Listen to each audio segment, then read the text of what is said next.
So we can't go around the stadium today, but if you've got any questions you want to ask, or you want me to just to tell you a bit about the stadium, perhaps? Is that what we do? Yeah, okay. Okay, well you can see there the Olympic Stadium before you. If you look at, there's some black steel and white steel, very simply, up there. The black steel is all terracing steel work, and the white steel is actually the roof structure, so all the white steel does is just hold the roof up.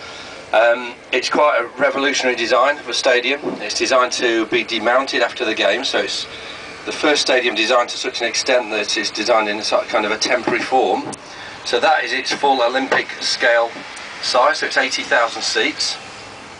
The actual black steel and the concrete terracing you see there is 55,000 seats. So if anyone's good at sums, you can work out there's another 25,000 missing, and they're actually in the lower bowl. So that level you see there, on that, you see the concrete form at the edge of the what we call the podium slab there. That's all your spectator level, and that's roughly the level of the whole of the Olympic Park, and it's an area 12 above, 12 above sea level, and all the bridges coming onto the island are all at that level, so it makes it a very accessible plain, if you like, an accessible plateau at which the games are held on. So that spectator level, that's like your Wembley Way going all the way around the stadium there.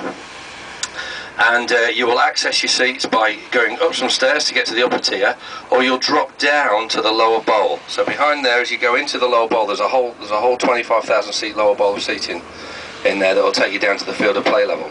The field of play is actually at the level we're on here now, so you can see the difference, about 5.86 metres. The field of play is down at this level. That meant that from the original ground when we took the site over, it was at the podium level in the top corner, and it was down at this level in this corner. So what we did, we just scooped the lower bowl out of the far corner of the stadium, if you can imagine that. So we scooped the bowl out of the ground. So the other half of the stadium is all built on the ground level. This half, we've built this built form, so we build this lower ground floor level here, and that's essential space for all the athletes, for the medical, doping control, warm-up, final call and all that, and stewarding. And also an access, like a secure access for VIPs and the Olympic family to get up to their seating in the upper tier as well. Also down here, if you look right along, just alongside us here, this is like a venue media centre area just behind this wall in the hoarding. And then as we go through the south of the stadium, we're into all the ceremony space. So ceremonies is obviously a big aspect of this project. It's not just a sports stadium, it's got to host the opening and closing ceremonies. And there are about 4 billion people around the world watch that, so it's a big showpiece for the whole games and for the UK generally.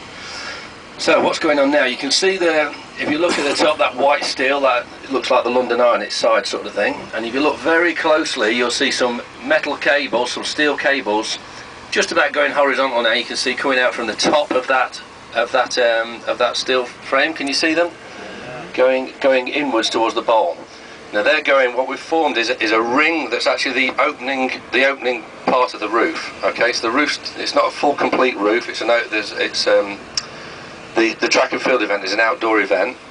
So we've got a hole in the roof, and we've formed that hole in the roof and laid that down on the terracing inside the stadium. And then we've attached those cables all the way around. We've got 56 huge what's called strand jacks as lifts, and they're pulling the cables on the top of the ring and the inner ring. They're pulling them all together. Okay, you understand that? So we've got the way it works is a bit like a bike wheel, where what you're looking at there is the rim of a bike wheel, and the ring we've made in the middle is like the spindle of a bike wheel, and then we're pulling all the spokes in of the bike wheel. Okay. So what we're doing now, we've lifted that inner ring up to the level of roughly about the lower chord of that the white chord of the roof, and then we're attaching a lot more cables now on the lower chord onto the inner ring, and then we're going to lift it up higher again. So it's then going to get lifted before Christmas. So we've got all that lifted before Christmas, and you see some tower cranes coming down, because you can watch it all on London2012.com on the webcams. If you see some of that done by Christmas, some tower cranes coming down, we'll all be very happy and having a big Christmas party. That's the next big operation. Actually, on the field of play at the moment as well, we're making 14 huge floodlighting masts, and what we're doing, we're wiring all those up with all the floodlights and everything. And then when the roof is up, as a net of cables, we'll then be lifting all those floodlights into place, and they land on the inner edge of that roof as well. After that operation, we then lift a load of huge frames that are going to go on top of that white cord again, and that will be ready for the ceremonies. So that's ready for hold a whole net and an additional net of cables that will take moving scenery and performers over the field of play for the opening and closing ceremonies. And then we'll pack all the cranes away, clear all the field of play, and then we start making the actual, putting the running track base down and all the infield on the inside of the track. In the meantime, there's about 700 rooms in the stadium itself. The key part is this west stand, to say, for key athlete areas and all the VIP and IOC areas, and we're fitting those out now. So all the mechanical, electrical work's going on there now, and all the fit out. So that's it really. But we're well on track. We'll start commissioning some aspects of the stadium about March next year, and as I say, we'll be starting the actual field of play with a clear base from about April next year.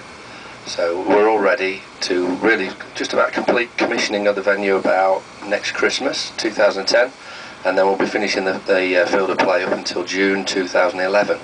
So the idea is we're ready over a year before the game, so that gives us a lot of chance to get it ready for through operational testing and get it ready for the games event. Any questions? Is it just one contractor that's doing all of that, the main part? Are they assigned to that, or is it? Yeah. The question was, what's the contractual framework, and have we got one contractor doing this? Well, this is it's like an island site. So it's framed by riverways all the way around.